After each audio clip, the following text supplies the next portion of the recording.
So you're thinking about buying a home in Prosper, Texas, right? But you want to make the right decision for yourself and your family. Prosper is a town in both Denton and Collin County. It's surrounded by the cities of Frisco, Little Elm, Celina, and McKinney.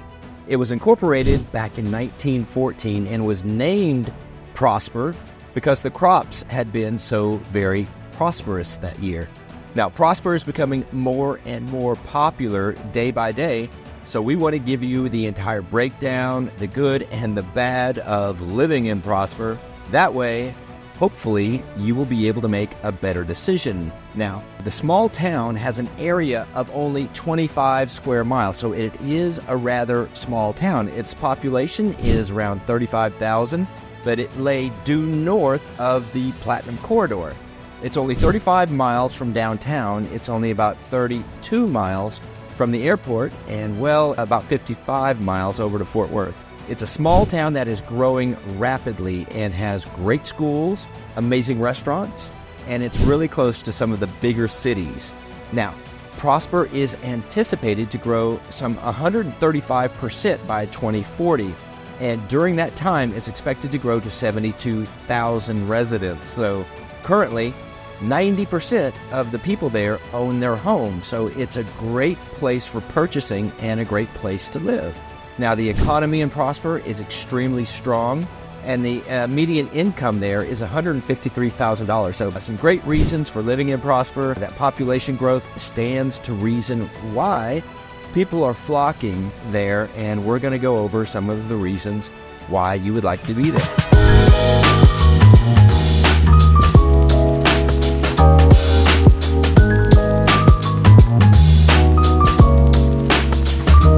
My name is Robert Owen. I'm with the Living in Dallas, Frisco, and Fort Worth team. We get texts, emails every single day from people just like you that are looking to make their move to the DFW Metroplex, and we absolutely love it. So whether you're moving in 2 days or 2 months, feel free to give us a call, shoot us a text, or send us an email. All of our information is in the description below, so hit the bell for notifications and subscribe to our channel, or get on a Zoom call as our personal favorite, so we'd be happy to help you make that smooth move to Dallas. Now, the pros of living in Prosper, Texas, because there's plenty of them, but before we do that, I want to give you just a little overview of what we're going to be doing. We're going to be covering the school districts, we're going to be covering safety in Prosper, we're going to be covering restaurants and things to do like parks and recreation, the economy in Prosper is strong, and much more, all of which is all very important when you're about to make that decision about moving to a city like that. So let's just get started right away with the school districts. Now, Prosper has one of the best school districts in all of Texas. We call it Prosper ISD. You'll hear that referred to as the ISD, or the Independent School Districts. That's what we call it here in Texas. All right, here we have Prosper, Texas, right? And Prosper is located right here. And the real reason why Prosper is so very prosperous is because in 1968, this tollway was created for people that could get to North Dallas so they wouldn't have to take 75 over to Beltline to get over to their houses over here. So in 1968, they extended it to 635. And then in 1987, they extended it all the way to Frankfort. And then in 1994, they extended it all the way to Legacy. And then in 2007, they brought it all the way up here to Frisco. And today, they have it running right through the middle of Prosper up to Celina with no end in sight. A realtor tip: anything purchased in this area from now into perpetuity is going to be worth a lot of money.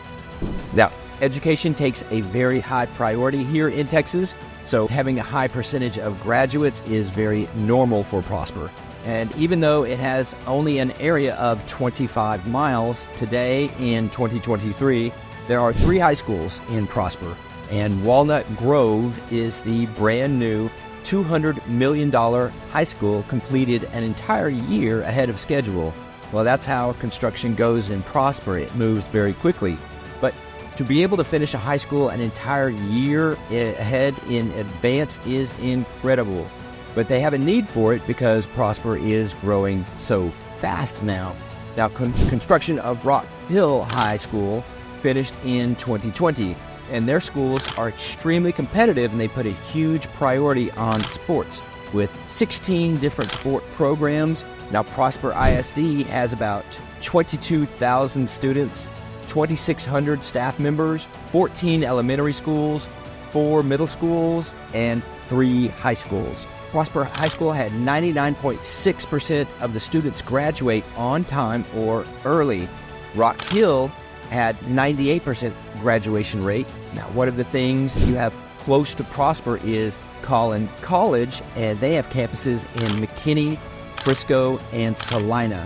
So if you want an affordable way to knock out the first couple of years of college, Collin College is also a great way to do that. Now, one thing that you probably need to be fully aware of is the traffic. And they are just now completing the Mixmaster at the tollway and 380, Highway 380. I imagine traffic at that tollway and 380 corridor is going to become pretty congested. So that is something that you want to be mindful of when you live in and around Winsong Ranch or any of the Prosper areas. That's a very accessible intersection that you're going to need to get through a lot on a regular basis.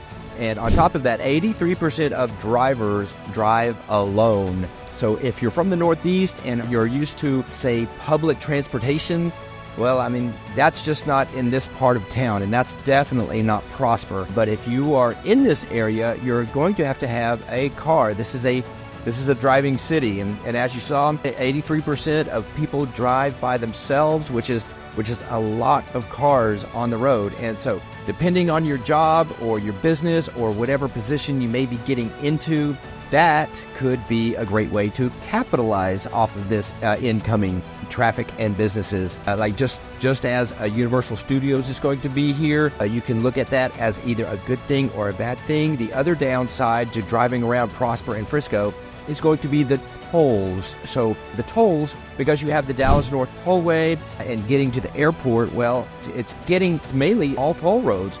380 as of now is not a toll road, but I don't think they're thinking of making it a toll road, but if they need to be widening it, it is in need of widening right now, you might come to expect some construction and some more slowed traffic.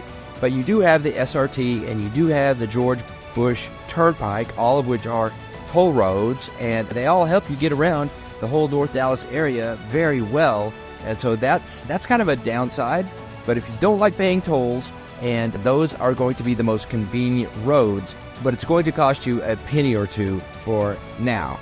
Now, another downside, or what you can look at this as a downside or an upside, depends on which way you're looking at it, is going to be the property exemptions.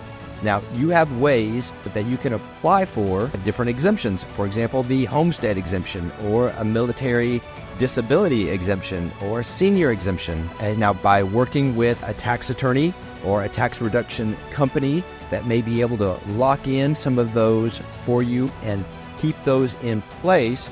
But once you have that homestead exemption in place, the authorities shouldn't be able to raise your taxes at least over 10% each year. Now, I know the government of Texas, or at least the legislature of Texas, is working on that, and they're working that into the next session as far as property tax relief. So cross your fingers. We hope that would be a huge upside of living in Texas by a relief of our property taxes, but currently it is a big downside, although we don't have any state income tax.